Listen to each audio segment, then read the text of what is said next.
आता पाहूया मराठा आरक्षणासंदर्भातल्या टॉप 9 बातम्या।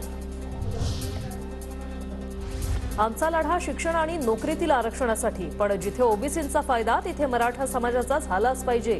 राजकीय आरक्षणाच्या प्रश्नावर मनोज जरांगेंचं सूचक वक्तव्य। मनोज जरांगे पाटलांवर कुणीही प्रतिक्रिया देऊ नका, काल देवगिरी बंगल्यावर अजित पवार गटाच्या बैठकीत मंत्री आणि आमदारांना सूचना।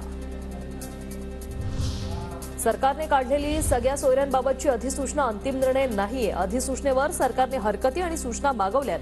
भाजप प्रदेशाध्यक्ष चंद्रशेखर बावनकुळे यांची माहिती। अधिसूचनेवर आक्षेप नोंदवण्याची ओबीसी समाजाला संधी। छगन भुजबळांना मंत्रिमंडळातून बाहेर काढा, मंत्रिमंडळात राहून भुजबळांची मराठ्यांप्रती तिरस्काराची भूमिका, संजय गायकवाडांचा आरोप। तर सरकारमध्ये राहून दोन समाजात तेढ निर्माण करणाऱ्यांनी सरकारमधून बाहेर पडावं, संजय शिरसाट यांचाही भुजबळांना टोला।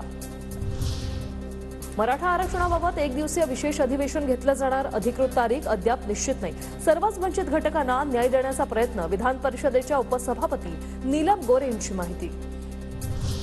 ओबीसी वेलफेअर फाउंडेशनचे मंगेश ससाणेंकडून मराठा आरक्षणाच्या अधिसूचनेला आव्हान देणारी याचिका, तर आम्ही 2 दिवसात वकिलांची टीम तयार करणार, जरांगेंची प्रतिक्रिया। मराठा आरक्षणाबाबत छगन भुजबळांनी घेतलेल्या भूमिकेवर मंत्रिमंडळ बैठकीत चर्चा होणार। भुजबळांकडून अधिसूचना रद्द करण्यासाठी शिंदे समिती बरखास्त करण्याची मागणी। मंगळवारी अजित पवार गटाच्या बैठकीला भुजबळांची अनुपस्थिती।